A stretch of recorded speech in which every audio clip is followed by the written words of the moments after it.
Hello po mga kababayan, si Dante Maravillas. Nasa custody na po ng ating mga authorities yung lima pala of the six accused sa kasong malversation po. May relasyon po sa flood control project sa Bulacan. Sumurrender na kasi po kahapon si Senator dating Senador Bong Revilla. Yan yung mga accused personalities.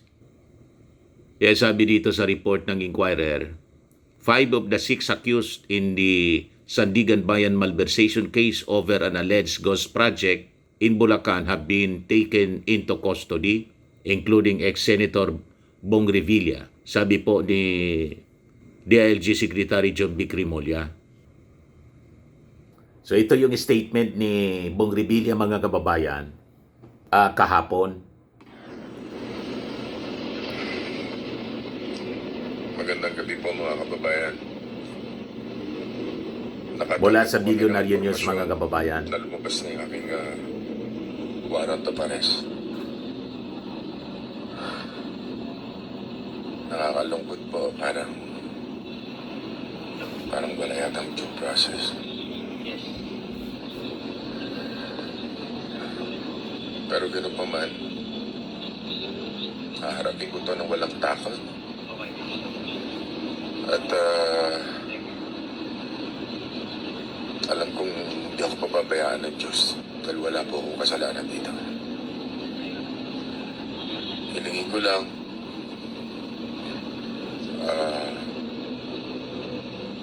hindi ako ng panalangin at patatagin niyo rin po ang aking pamilya.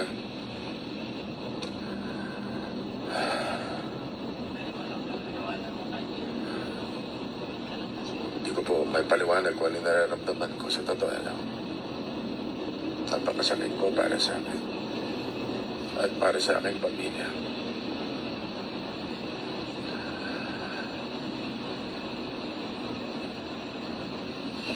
Yun lamang po, maraming salamat.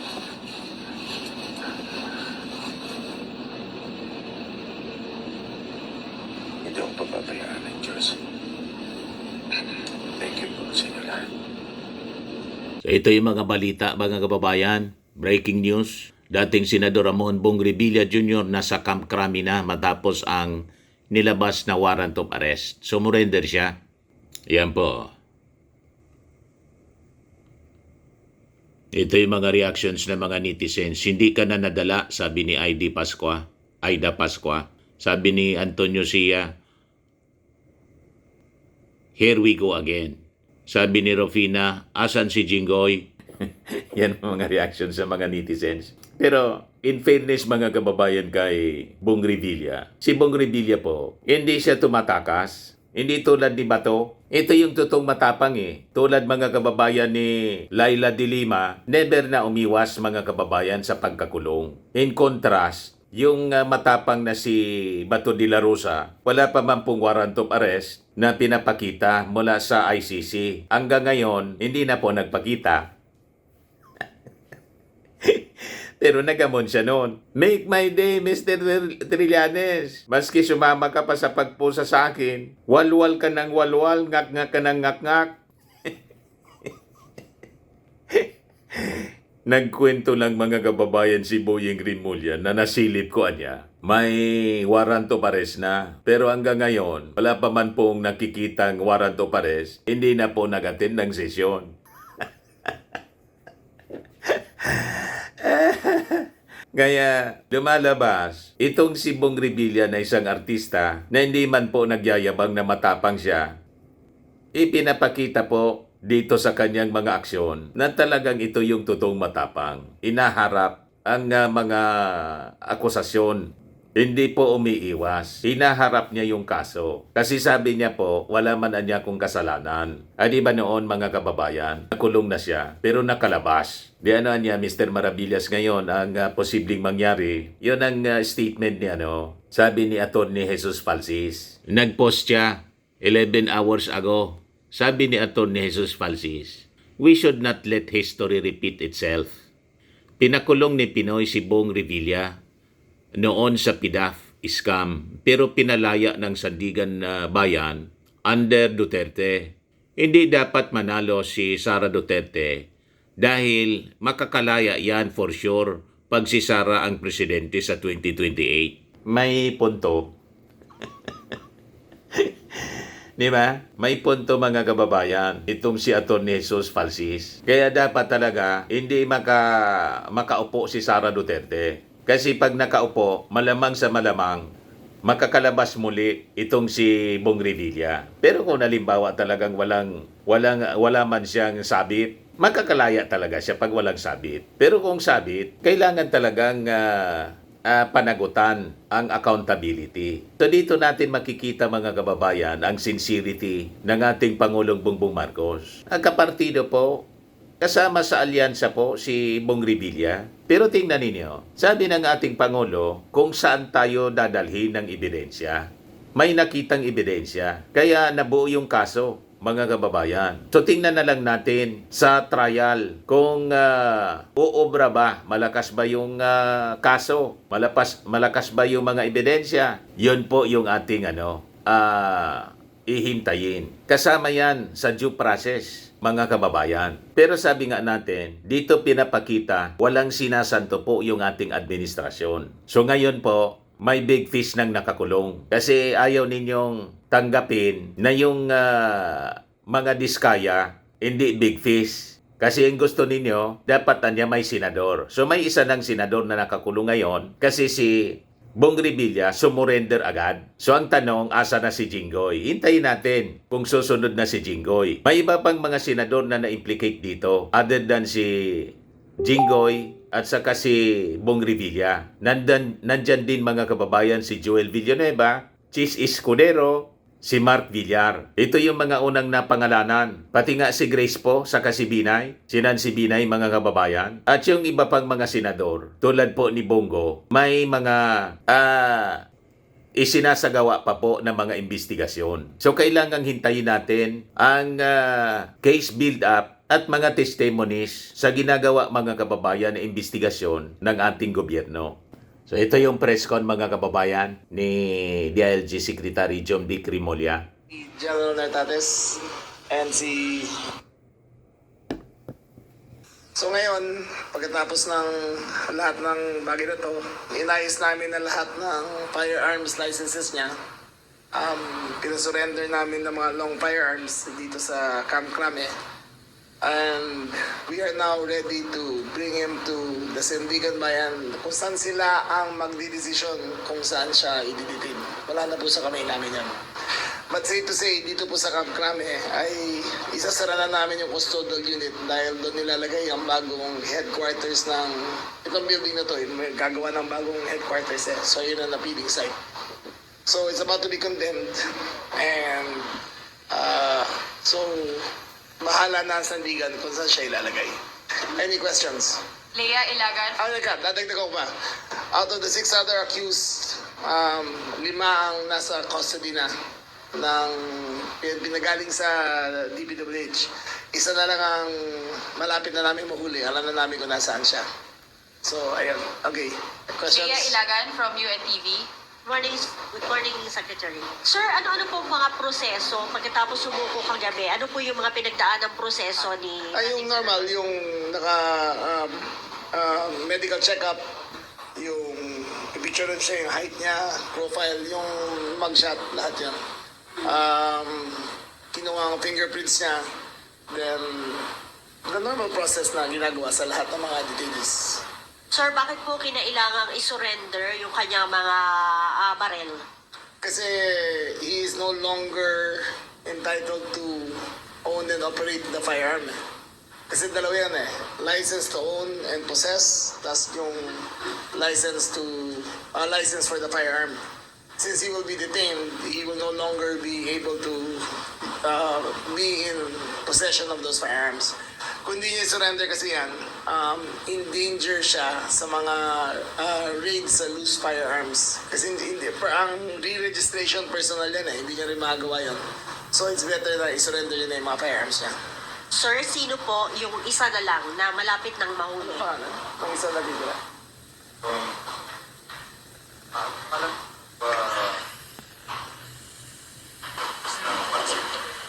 para lang klaro, no?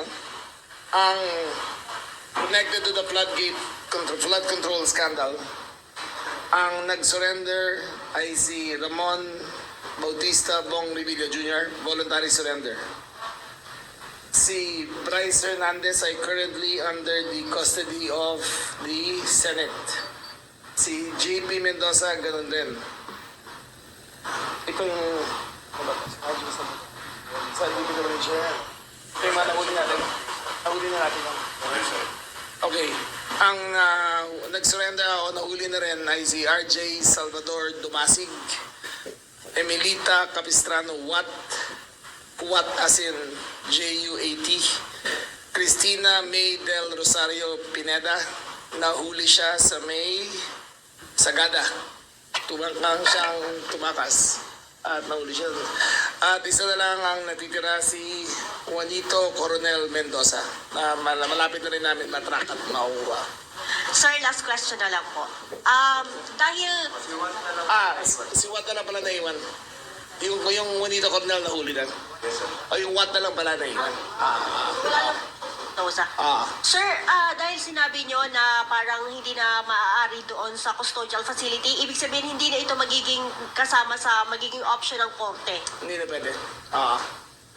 Thank Mr. you. Alfred Dalizon from People's Journal. Yes. Sir, morning. Sir, napakatagal na yung palaging custodial center. Pinagkukulungan ng mga ex-presidents, senators, mga generals. What made you decide na this time sa iba na? It's not my decision. It's up for demolition.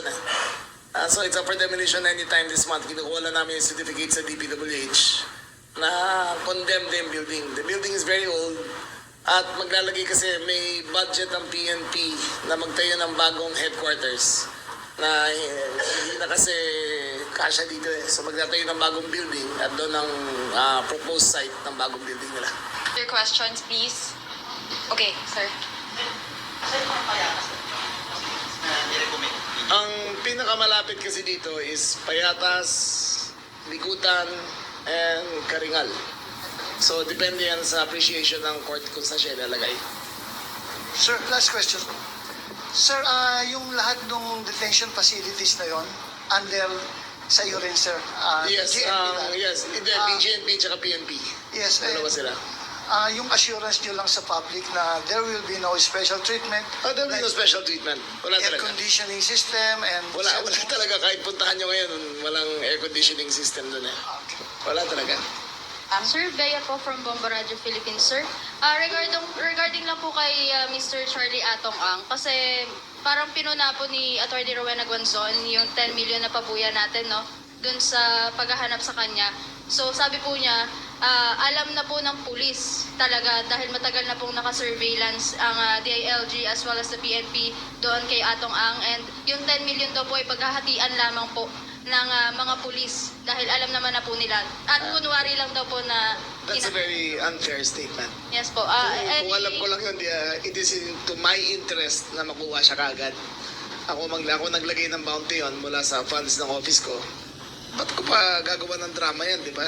Ay, hindi mo na kumakarting tao eh. Kukunin ko yan as soon as I can. Sir, ano na lang po yung masasabi nyo dun sa mga taong nagbabato ng mga issue na ganito regarding dun Well, sa... nakatatlong raid na kami in the last 2 days. 3 separate places na may informants nagsabi, all negative. So, we are actively pursuing him kung saan. Meron pang 4 other locations kaming minamatay in the next 2 days na pupuntahan rin namin. Thank you, sir. No more Nakita ninyo, malalaking tao na po na sabit sa kung ano-anong mga krimen. Talagang seryoso, including Atong Ang. Seryoso po ang Marcos administration. Lahat ng mga sangkot sa kung ano-anong mga krimen ay dapat sila iharap sa batas, iharap sa husgado. So yan ang sinasabi nilang weak leader. Di ba po, mga kababayan? Pahiya kayo ngayon. Lahat ng mga critics ng gobyerno ng Marcos administration. So makikita natin dito kung gaano kaseryoso ang ating Pangulo na iharap sa hustisya ang lahat ng mga sangkot sa kung ano-anong mga kaso, lalo na po dito sa flood control scandal. So hintayin lang po ninyo yung iba pang mga big fish. Pasasaat, mahuhulog sila mga kababayan sa hawla. at bibigyan sila ng pagkakataon to defend themselves in court. Walang shortcut po dito, mga kababayan. Strictly, ino-observe po kasi yung due process. Tama po? Kaya malamang nanginginig na yung lahat ng mga sangkot sa mga anomalya. It is just a matter of time. Kaya gusto nilang tanggalin yung ating Pangulo para makatakas sila, mga kababayan, sa kanilang pananagutan sa batas. Yan ang malinaw po. Pero sige lang, mag-file pa kayo ng impeachment laban sa ating Pangulo. May panibagong impeachment na sabi ipafile sa ating Pangulo mula naman sa Makabayan Block. Yan o. Sabi niyan, isa pang impeachment. Complaint versus President Marcos. Nakatakda ring maghain ng Makabayan Block ng isa pang impeachment complaint laban sa Pangulong Marcos. Ito na lang daw ang nakikita nilang paraan para mapanagot ang Pangulo sa mga umano'y impeachable acts gaya ng katiwalian sa budget at pagtanggap umano ng kickback mula sa iba pang infrastructure projects.